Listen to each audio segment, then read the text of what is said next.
Se o senhor pudesse estabelecer passos, 2, 3 passos, para que um casal permaneça com a sua família em Cristo, né? E o que o senhor tem escutado e como tem aconselhado a realidade de casais de segunda união na igreja, como que eles podem viver uma fé e uma vida como um católico? São 2 perguntas aí. Vamos para a primeira. O conselho que eu daria, você falou até em passos para um casal, para uma família. Primeiro passo, coloque Deus em primeiro lugar. Buscar em primeiro lugar o reino de Deus e todo o resto vem por acréscimo. Coloque Deus em primeiro lugar. Outro texto que vem na minha cabeça. Não só de pão vive o homem, mas de toda palavra que sai da boca de Deus. Muito casamento está acabando, porque agora o trabalho ficou em primeiro lugar.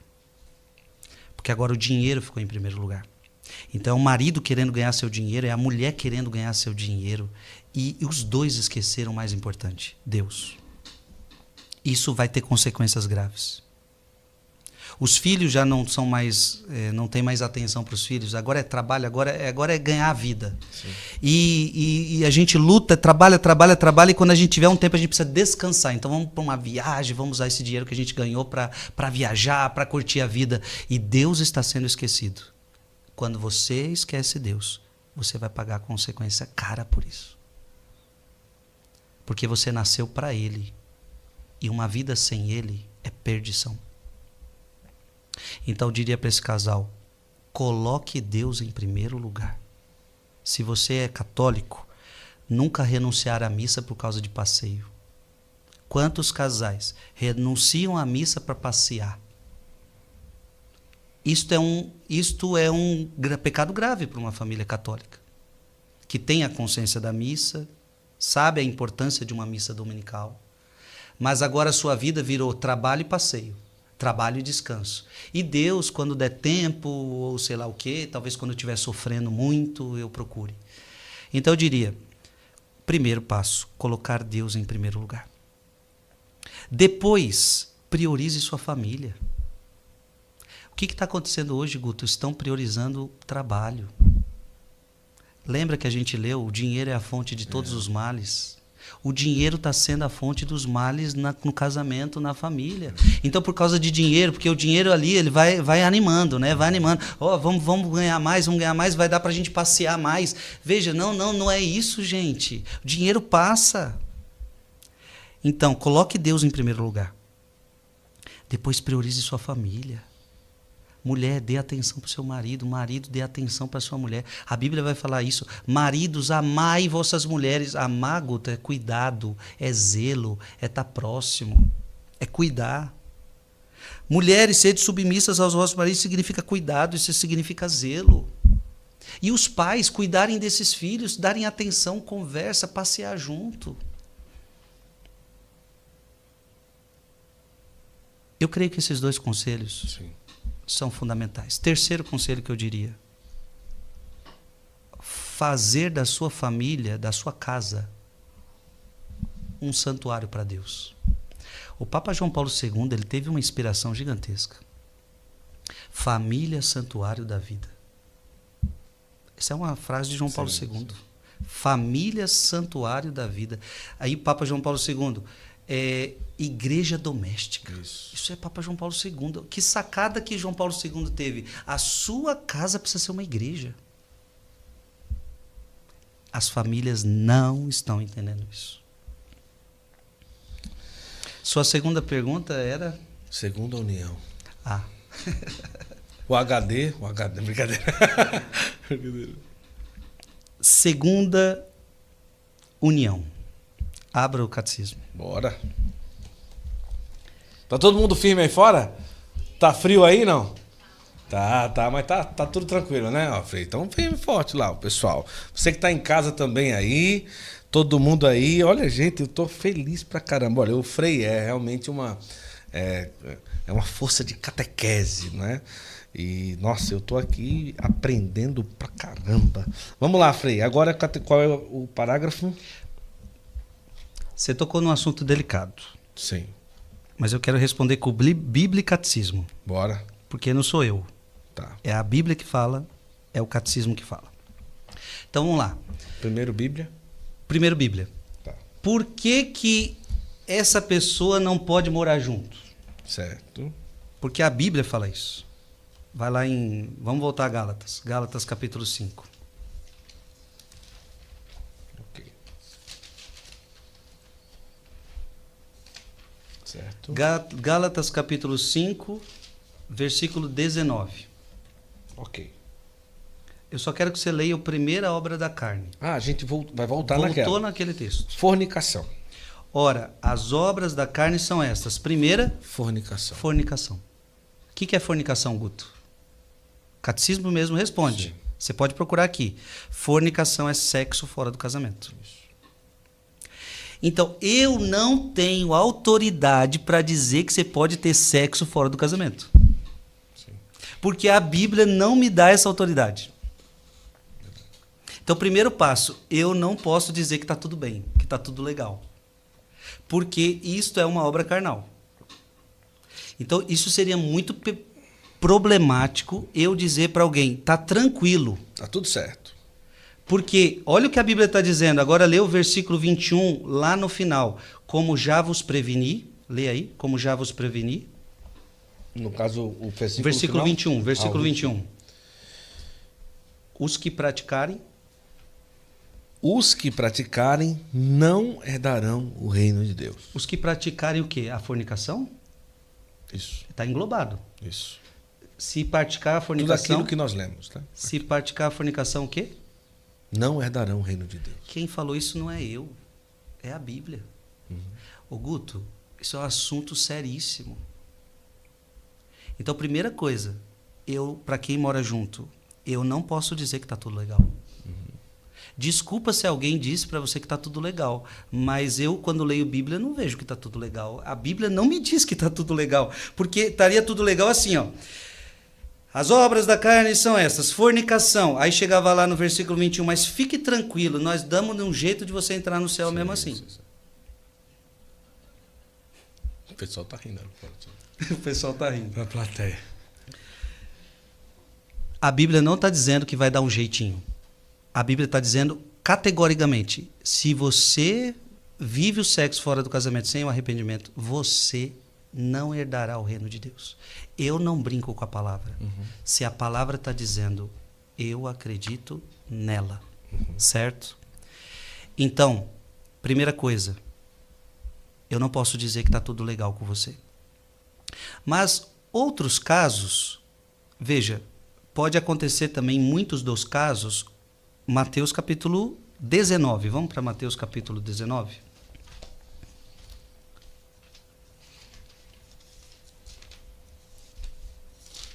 Ok. Versículo. Olha, porque o que está acontecendo, Guto? Nessa pergunta pode acontecer o seguinte. A pessoa estava namorando e começaram a morar junto. Certo. Certo? Então, muitas pessoas estão nessa situação. Nunca casaram na igreja. Lembrar que também casamento no civil não é reconhecido para nós, né? Então, casamento é casamento no religioso, Sim. na igreja católica. Então, pode acontecer que casais de namorados, vamos morar junto e começaram... Aliás, a fornicação, muitos namorados estão enfiados, mesmo sem morar juntos. Noivos que estão vivendo a fornicação, mesmo sem morar juntos. Então veja que esse é o pecado que não é só de quem mora junto, é de muita gente, né? Mas, o Guto, tem casos onde ela já casou uma vez, Isso. não houve nulidade matrimonial, e ela está num outro relacionamento. Está em outro relacionamento. E aí quem é que vai dar a palavra para essa pessoa? É Jesus. Agora, interessante, porque eu li agora uma carta de Paulo, falando da fornicação. Mas agora não é Paulo que vai falar, agora é o próprio Cristo que assume para si. Ele assume o rojão. Inclusive eu estou vendo um bispo ali, que é o Dom Henrique Soares. Sim. Uma das pregações que eu ouvi dele, ele dizia assim, se eu pudesse dar um conselho para Jesus, eu diria, homem, Não mexa com essas coisas, não. Diante do que eu vou ler agora, né? Diante do que eu vou ler agora. Sim. Mexa com isso, não. Isso aí vai dar problema demais. Deixa o povo casar à vontade. Deixa o povo fazer o que eles quiserem. Mexa com isso, isso não. vai dar problema demais para você. Se ele pudesse aconselhar Jesus, ele dizia. Eu aconselharia nesse sentido. Porque o que Jesus vai falar agora é, de fato, é muito sério, é muito fechada a situação. Aí, leia. Versículo 19, capítulo 19, versículo 3. 3. Os fariseus vieram perguntar-lhe para pô-lo à prova. É permitido a um homem rejeitar sua mulher por um motivo qualquer? Motivo qualquer. Não estou gostando de você, não tá legal isso daqui, eu não sinto mais nada por você. Antigamente eu sentia, eu não estou sentindo mais nada por você. Sei lá, eu posso inventar aqui vários motivos. Pode despedir, pode abandonar o casamento? Respondeu-lhe Jesus: Não lestes que o Criador no começo fez o homem e a mulher e disse: Por isso, o homem deixará seu pai e sua mãe e se unirá à sua mulher, e os dois formarão uma só carne. Olha que bonito. Nós lemos Gênesis agora, Guto. Jesus volta ao Gênesis. Esse é o desejo de Deus. Isso daí não é o desejo de Deus. Segue. Assim, já não são dois, mas uma só carne. Portanto, não separe o homem o que Deus uniu. Jesus está definindo. Não separe o homem o que Deus uniu. Então, há situações em onde a pessoa começa a morar junto por causa do namorado, aquela coisa toda, noivo começou a morar junto, mas há também muita gente morando junto por causa que está num segundo relacionamento. Sim. Só que tem um problema grave aqui. Jesus disse que o teu primeiro casamento não pode ser separado por homem nenhum. Segue o texto. Disseram-lhe eles: Por que então Moisés ordenou dar um documento de divórcio à mulher ou rejeitá-la? Aí eles apelam para Moisés. Moisés deu a certidão de divórcio. Aí Jesus explica. Jesus respondeu-lhes: É por causa da dureza de vosso coração que Moisés havia tolerado. Tolerado. Numa época onde as mulheres estavam sendo espancadas dentro de casa, onde muita coisa podia estar acontecendo, a única forma de libertar essa mulher disso era dando-lhe a certidão de divórcio. Tolerado. Mas aí Jesus fala: Havia tolerado o repúdio das mulheres, mas no começo não foi assim. Não foi assim, não é da vontade de Deus. Agora Jesus fala: agora quem é maior do que Moisés? Sim.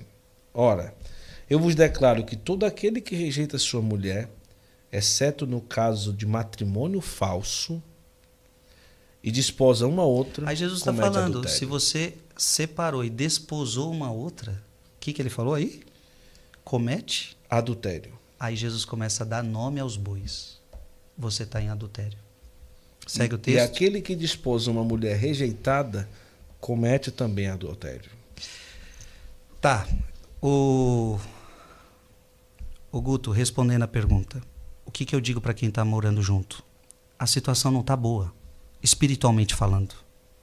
Então, o que eu digo em todas as minhas pregações, e para qualquer pessoa que eu converse, para a sua situação tem jeito. Só que agora, Guto, eu não posso dar uma regra que se aplica a todos, porque cada caso é um caso. Então, vamos olhar caso por caso e vamos resolver. Frei, tem como resolver todos os casos? Tem. Todos os casos dá para sair do pecado e vir para a graça. Alguns casos vai ter que casar, alguns casos nulidade matrimonial. Cada caso dá para resolver de um jeito. Então, eu digo para esses casais: o que não pode é achar que está tudo legal e vão viver assim, deixa a vida me levar, a vida leva eu. Eu, como padre, sou aquele que nas minhas pregações motiva as pessoas a resolverem sua vida com Deus. Guto, em todos os meus anos de sacerdócio, o testemunho que eu mais escuto é de gente que resolveu esse problema. Esse é o testemunho campeão que eu recebo. As pessoas, eu vou cumprimentá-las, elas falam: Frei, casei o ano passado. Frei, casei mês passado por causa das suas pregações. Casei o mês passado por causa disso, por causa daquilo. Eu lembro de uma vez que fui numa paróquia e falei sobre essa situação de morar junto. A homilia inteira acabou indo para esse sentido. Terminou a missa, o padre disse para mim: Frei, eu acho que você vai esvaziar a minha igreja. Porque aqui você não tem noção. Muita gente está nessa situação e eu acho que não vai ficar legal. Falei, padre, eu não pude negar a verdade, eu preguei. E o evangelho do dia falava disso. Não é que eu quis, forcei a barra. O evangelho falava disso. Voltei lá no outro ano, aquele mesmo sacerdote disse, Frei, você lembra aquela missa? Mais de 30 pessoas casaram aquele ano. Foi o recorde na minha paróquia, graças àquela pregação. O que eu quero dizer, Guto, com isso? Que se nós não falarmos, se nós não sacudirmos os cristãos de que não está legal, que tem que resolver e que tem solução para cada um jeito, basta você querer, vamos procurar, vai dar certo. Então, para cada caso, tem uma solução. E é nessa hora as pessoas vão precisar de bons padres para ver a sua situação particular, para tentá-la, ajudá-la. Eu vou te contar um caso recente. Um casal que eu conheço há anos. Certo. Já passaram dos seus 50 anos. E nunca casaram. São de missa, têm a fé, estão vendo seus filhos casando, batizando seus filhos. E eu cheguei para eles como sacerdote, eu amo tanto vocês. Por que vocês não casaram ainda? Me expliquem. Eu percebi, Guto, que eles nunca casaram porque são bem tranquilos na vida. Aquele casal que, sabe, não tem nada que o impeça. Eu percebi, o que impede vocês de casar? Nada. Só que é um tipo de pessoa que precisa de alguém para cutucar e levar. Sim. Eu disse para eles assim, vocês querem ficar para sempre juntos? Claro, nós queremos ficar para sempre juntos. A gente se ama, é um casal bonito. Se a gente ajudar vocês a casar, vocês casam? Claro. Ou seja, nada impedia eles. Eles só são um tipo de pessoa que precisa que alguém os ajude. E se alguém ajudar, eles casam. Verdade. Alguém ajude nesse sentido, de ir lá na igreja, fazer os documentos, pegar toda coisa, porque eles acham que isso é muito difícil, que eles não sabem fazer. Então, são vários os casos. Nós não podemos, então, condenar as pessoas nesse sentido. E eu quero que essa minha palavra não seja condenação para ninguém. Simplesmente uma verdade que não pode ser ignorada e mostrar para essa pessoa, vamos mexer nisso, vamos melhorar essa situação, vamos resolver isso, porque tem jeito para você. Eu só dei entrada na nulidade do meu matrimônio graças à quaresma durante a pandemia. O Frei me fez ver que Deus me ama e que mesmo estando junto, Ele me aceita. E assim eu dei esse passo. A Gabriela mandou aqui o testemunho. Olha aí, o testemunho. Portugal, ela? De Portugal. Ela mandou hoje dizendo que a carta saiu. E a carta saiu, olha aí. Olha, você agora trouxe um testemunho que comprova tudo que eu falei. Porque alguém cutucou, entendeu, Guto? Isso. Se você ficar falando, não, tá tudo bem, tá tudo legal, a pessoa não resolve. Estou indo agora para o Maranhão, Fábio e Erlon também conseguiram a nulidade e agora vão casar também. Agora, um outro conselho que eu não posso deixar de dar. Mesmo sem a situação resolvida, continue indo nas missas, continue participando da sua paróquia. Agora, por isso que eu pedi para você abrir o catecismo, quase que eu esqueço. Isso. Olha o que está escrito aí no parágrafo 1650. O que está escrito aí? 1650, vamos lá. Está aqui, 1650. Chegou. Vamos lá. Posso ler? 1650, ok? Vamos ler esse. Não, mas se o senhor quiser... Não, pode ser esse. Pode ser esse, depois eu vou ler outro. São numerosos hoje em muitos países os católicos que recorrem ao divórcio, segundo as leis civis, e que contraem civilmente nova união.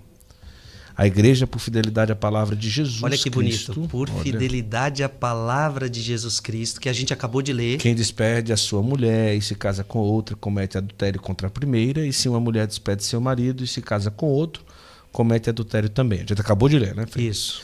Afirma que não pode, a Igreja afirma que não pode reconhecer como válida uma nova união. Tá vendo? É a Igreja. Se o primeiro casamento foi válido. Você tá vendo?